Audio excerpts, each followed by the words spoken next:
Kung may lumalapit sa iyong namamalimos, ano ang pangkaraniwan mong reaksyon?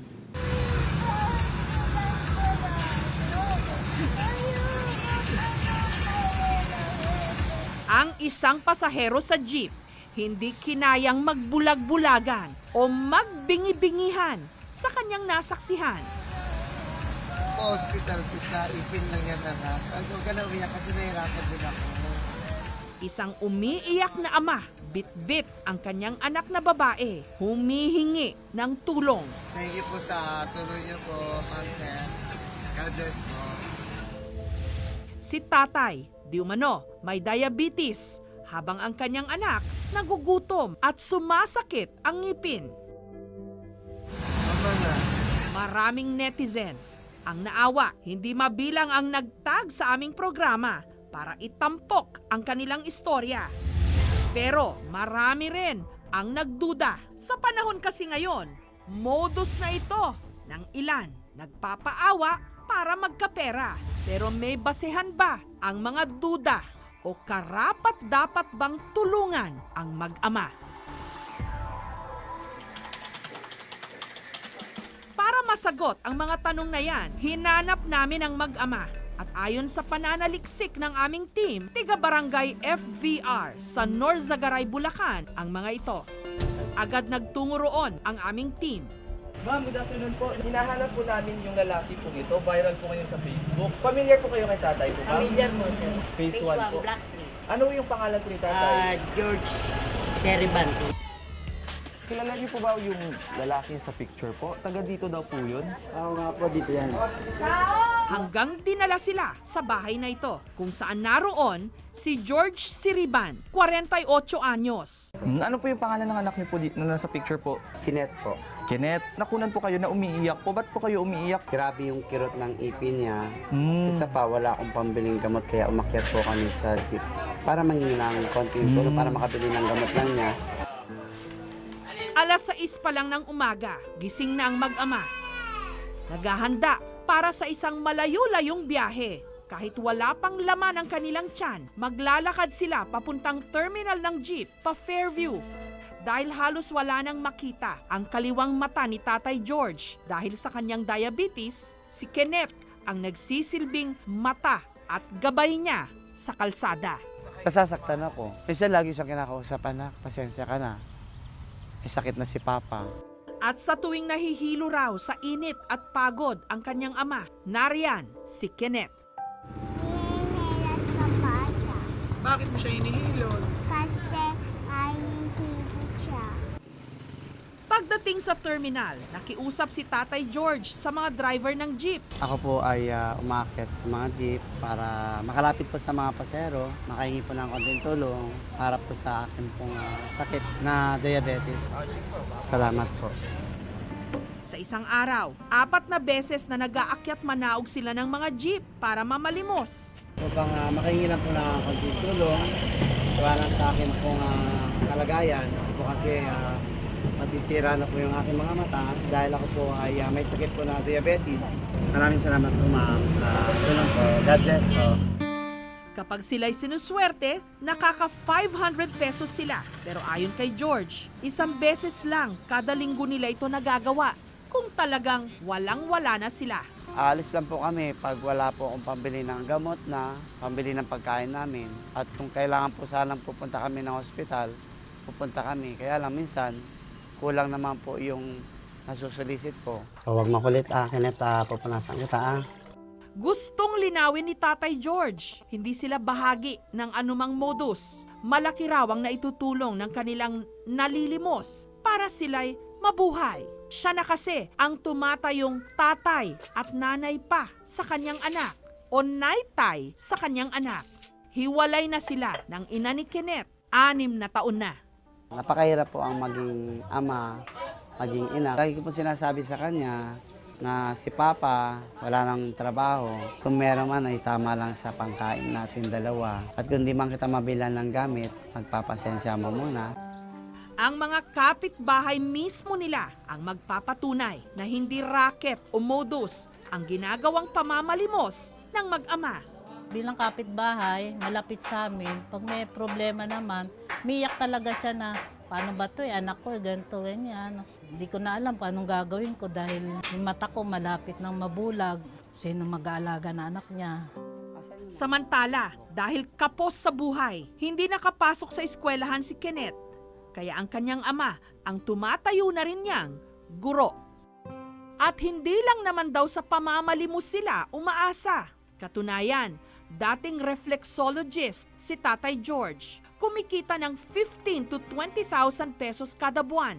Pero isang araw na lang, biglang namanhid at nanghina ang kanyang mga kamay hanggang sa napadalas na raw ito. Napakahirap na po talaga. Kasi may mga time na nilalagnat ako na ang anak ko lang ang kasabahay. Kasi itong kamay ko, naglalak.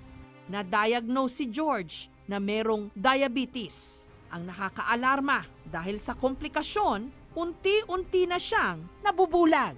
December 1, nagpa-check up na po kasi wala na malabo na mata ko. Hirap na ako maglakad at hindi na ako makakita din. Ipinagpapasa Diyos na lang daw niya ang lahat. Lagi kong sinasabi sa Panginoon na, Panginoon, pagalingin mo na ako, alang-alang lang sa anak ko. Pero wala na kasi ginugo po ako ng sakit ko ng diabetes. Napakabilis. Pero lumalaban ako. Lagi kong sinasabi sa Panginoon, sa Inam Direl, lagi kami nasa Quiapo mag-ama. Dadasal ako, tulungan mo po ako, Ama, kasi may anak akong dala. Hindi ko ito kayang ibigay sa kahit na sino man dahil ito ay akin.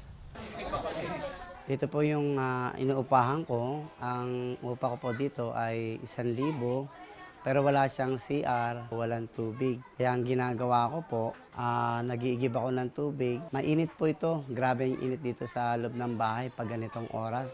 Tapos pag umulan sa labas, uulan din dito sa loob ng bahay. Kaya minsan doon po kami natutulog sa dulo ng anak ko na nakaupo lang. Pero habang nakakakita pa raw siya, sasamantalahin niya ang pagkakataon para makahingi ng tulong kahit sa mga hindi niya kaano-ano. Masakit. As in, masakit. Parang sinusugatan yung puso ko po pag nagmamalimos ako. Minsan may mga time na tumatabi ako na umiiyak ako. Umiiyak ako kasi ginagawa ko yung mamalimos. Para kay Tatay George, marahil hindi nangyari ang lahat kung buo pa ang kanilang pamilya. Taong 2005 nung nakilala ni George ang kanyang live-in partner. Nung mga panahong yon, alam daw niyang ito ang gusto niyang maging katuwang sa buhay. Bumuo sila ng pamilya at hindi lang pala si Kenneth ang bunga ng kanilang pagmamahalan. Meron silang panganay na ang pangalan Jeriz, 8 taong gulang na ngayon. Pero taong 2011, naghiwalay si George at ang kanyang live-in partner. Ayaw niya na umuwi ako ng 10 oras at minsan 2 araw. Yun yung sinasabi niya na dahilan na parang pinabayaan ko siya. Sabi ko sa kanya, hindi kita pinabayaan kasi kung pinabayaan kita, una pa lang hindi na tayo nagsama ng matagal. Nagkasundo raw naman sila na kay George maiiwan ang mga bata.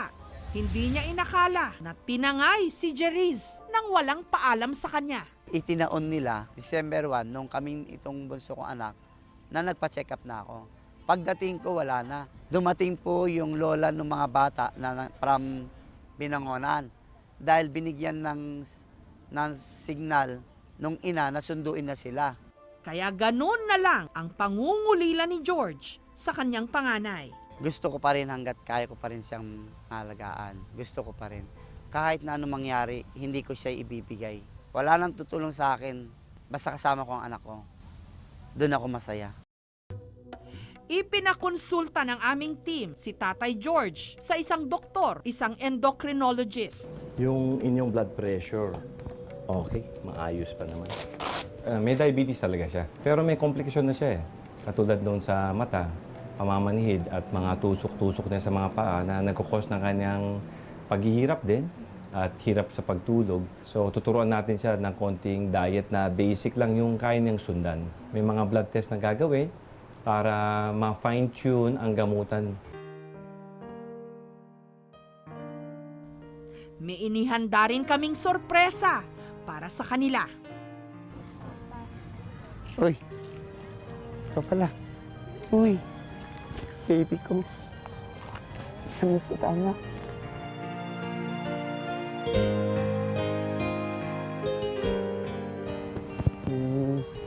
Namiss mo ba si Papa? Oo. Miss na miss rin kita eh. Kamusta ka? Ha? Kamusta ka? Okay lang. Ikaw, kumusta ka na ba? Okay lang. Buti naman. Hindi ka ba nila pinapalo doon? Hindi. Kamusta yung birthday mo? Okay lang. Hindi ako nakapunta kasi walang pera si Papa eh. Yung perang pang-birthday mo, ginamit ko sa pambili ng mga gamot. Kiss mo nga ako.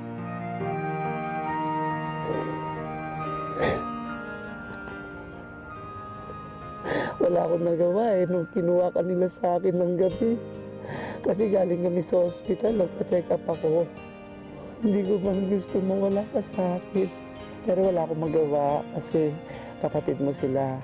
Kaya nagpapasalamat ako na nakita pa rin kita. Masaya si Papa.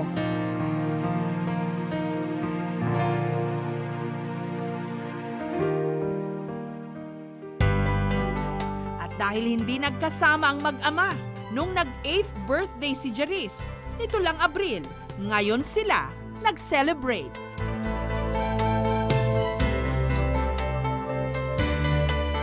Masaya po ako kasi kahit late na yung birthday ng aking panganay, parang nawala yung lahat ng aking problema dahil kahit na paano, kasama ko po yung panganay ko po at yung bunso ko.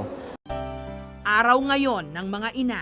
Pero kung may mga nanay na tumatayo ring tatay, meron ding mga ama na tumatayo ring nanay. Mga naitay na sa araw ding ito, dapat saluduhan.